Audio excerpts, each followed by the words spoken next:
Research suggests that embedding the arts with literature provides an alternative response to text through quality and critical pedagogy. In one of our first tutorials, we looked at Anthony Brown's picture book, The Shape Game, as an example text, looking at how we could use it in the classroom to create authentic learning experiences using the arts curriculum whilst embedding it into other key learning areas. After reading the book, we played Mr. Squiggle, creating our own shape using one line. We then passed the shape we created to the person next to us, who interpreted it however they would, and turned it into something else, using a different coloured texture. Passing it on once more, the newest contributor to the artwork then gave the piece a name. With our jointly created works, we were then able to create a story from combining our pictures together and using it as a form of storyboard. In doing so, students are giving themselves a stimulus for a creative writing task in English. This kind of activity could be adapted and embedded into the classroom by photocopying 4 images of an unread text for students to use their inferring skills as well as their imagination to create their own version of the story prior to reading the real version of the text as a class. Students can share their ideas amongst peers and then make comparisons after reading the real text. Depending on the stage of the class, the activity could be altered slightly as well as the choice of book. For example, The Arrival by Sean Tan would be an excellent picture book to use in a Stage 3 classroom. Going back to shapes, we looked at some of John Coburn's artworks, introducing art appreciation into the classroom. After each picking a particular shape, we were able to embed music by recreating the shape using a type of percussion instrument. A conductor was then able to create a musical masterpiece by tapping each of the shapes when they wanted them to play. Today was just a taster of what's to come, and how easily the arts can help engage and motivate learners to help improve their learning outcomes. In this week's tutorial, we were lucky enough to have guest lecturer Millie Locke all the way from New Zealand speaking to us about all things music related and how we can embed music into our primary classroom without it feeling like a daunting process. Many primary teachers do not feel well equipped to embed the arts into what has become an overcrowded curriculum.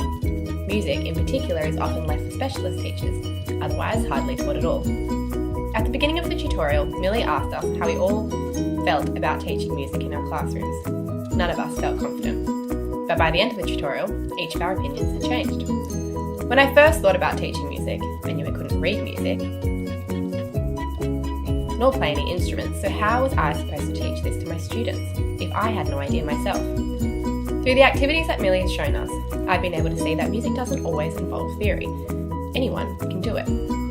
We worked with poetry, haikus, we looked at traditional music, played with our voices, and used body percussion to play with the beat and rhythm of our music. The haikus we made resembled a place that meant something to us, that could easily be turned into a soundscape using percussion instruments or even GarageBand. One of the activities that particularly stood out for me was beginning with speech and using a poem as the basis for our music. As Orff says, the speech exercise is at the beginning of all musical practice, both rhythmic and melodic. Using the poem Dog Wobble, we were able to play with tempo, ostinato, body percussion and performance to build a musical piece. It was fun, it sounded great, and everyone was engaged. A simple task, yet ticks off the outcomes in the music syllabus. Just like that. Tasks such as these are easily embedded into everyday practice in the primary classroom and can link with many KLAs, particularly literacy, to provide a new, engaging way of approaching a literary text.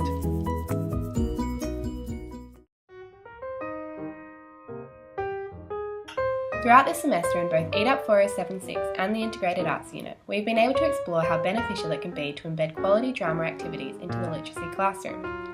This week we were given the opportunity to attend a workshop with Robin Ewing and John Saunders at Sydney Theatre Company to explore how drama can be used to unpack literary text to develop a better understanding of the themes and ideologies of books and interrogate the messages from the author through their words and images. Not only were we amongst working teachers from across the state, but we were given an insight into some of the ways we can embed drama into our everyday practice in order to enhance student wellbeing and in turn improve their learning outcomes. Helen Nicholson describes drama by saying that at the core of our subject lies the familiar Jungian notion that students learn best by doing. However, what is particular about drama is that the experiential learning is not just a pedagogic tool, it is intrinsic to the art form itself. Ewing and Saunders worked with a range of literary texts in the workshop across all stages of the primary classroom. They showed us how picture books can be used up until late primary, as well as the use of novels in order to delve deeper into the hidden messages behind text. Using the picture book Lost and Found, we were involved in a range of activities that allowed us to step into the shoes of someone else, creating empathy and compassion towards the characters in the story. This experience was particularly enlightening as we were able to see how the arts can so easily be embedded into the English curriculum to improve student outcomes and engagement with the text, and I look forward to using some of these strategies in my future classroom. This week, we took a visit to Reverse Garbage in Marrickville, a recycled wonderland that opened our imaginations to the endless possibilities in art making with lost and found recycled materials. Having the opportunity to work with artist Tanya Ujovic in a creative workshop, we were able to explore how recycled materials can be manipulated to create something entirely different and create art. Using ordinary items from around the house such as milk cartons, takeaway containers and newspaper, Tanya cut and shaped these objects to show us how the curves and materials that made up these objects could be used to represent something else. We also looked at paper folding techniques such as kirigami and quilling as other paths to explore with recycled paper in class. Using recycled materials is an excellent resource to use in the classroom as it is so readily available, but it also addresses other KLAs such as science and HSIE to teach students about the importance of recycling and the different materials that make up objects in our material world. This workshop allowed us to explore the endless possibilities of making art with recycled materials as we were all inspired to make our own pieces of art through the materials we found. The process that followed in making our own artworks out of lost and found items opened our minds to using it in the classroom and the modifications that can be made to create a meaningful and engaging learning experience for our own students. Using recycled materials could be used to make an artwork following a lesson on sustainability or after an excursion to Sculpture by the Sea. Really, the possibilities are endless, and it costs nothing. Embedding media arts into the classroom heavily relies on the resources that are available to students and the classroom. However, in our digital age, embedding media arts into the curriculum is an inevitable learning experience that students are required to participate in and learn about to prepare them for their future industries and lives. In this week's workshop, we used iMovie and cameras to create a short, succinct, yet meaningful digital story that we could easily use in our future classrooms. Kirsten started off the lesson by showing us some of her own digital stories she had previously made, engaging us in the task that we were about to partake in. We were then given a checklist of what we had to complete in the lesson. Using a photo we brought in, the first frame showed the photo in our hand and we did a voiceover explaining who or what was in the photo. The second frame was just the photo itself, and our voiceover explained what was happening in the photo. The final frame was a picture of ourselves with our photograph with the voiceover explaining why this picture was particularly meaningful to us. Using this activity in the classroom may require more scaffolding than we had been given to show students how to properly edit their stories and use iMovie effectively to complete the task. The activity could also be implemented into other KLAs as a self-reflection task or as a summary of a book they had read in English. But all in all, the task was an effective and engaging way of using digital media in the classroom without too much difficulty involved. Stepping into an art gallery is always a new and exciting experience, with hundreds of stories hanging up on every wall. Studying art in high school, art has always meant a lot to me. However, many students do not have this experience, and for them, art is just a painting on a wall. Today we were able to work with one of the education leaders at the Art Gallery of New South Wales, who gave us an insight into how we could open the minds of our students into the endless possibilities that an art gallery has. Using just one room in the art gallery, we chose an artwork as a group. Surrounding this painting, we analysed the work by what we could see. We spoke about cultural, structural, and subjective aspects of the work, and we were then told to choose a person who was in the painting. Embedding literacy into our experience, we then created a story revolving around this character, using one-sentence story writing. Each student said a sentence, and together we created our own story about the painting. We then moved sculptures in the room. The sculptures were all naked.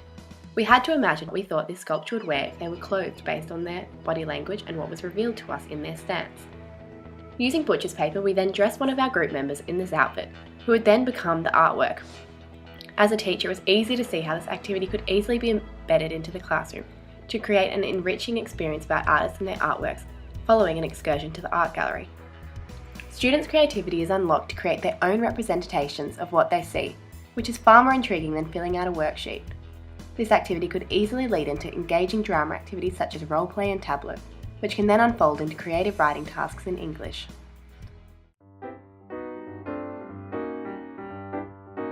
There's plenty of theory to back it up. Embedding drama into the classroom can help to improve student outcomes and motivation across a range of KLAs. Yet how do we actually embed it into our everyday practice?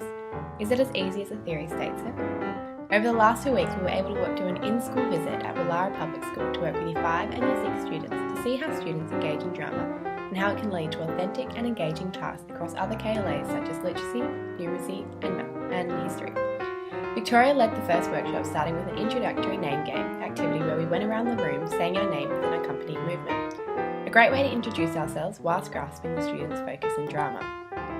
Victoria then told an old folktale about a fisherman and a selkie. Storytelling is at the heart of any good drama lesson, and we could see how engaged the students already were in the lesson that was about to unfold. Following the story in small groups, students were given a particular part of the story in which they were to reenact through a tableau.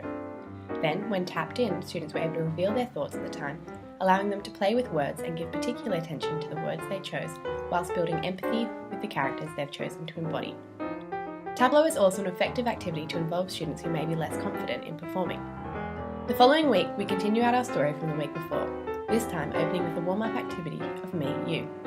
This activity allowed students to play with the emotions of sad, angry and love, which could be easily adapted depending on the text that is being focused on. We then moved into a Conscience Alley activity.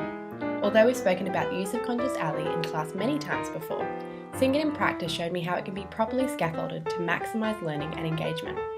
Students were split into pairs who discussed one reason the selkie should stay and one why she should leave, developing their own potential endings to the story.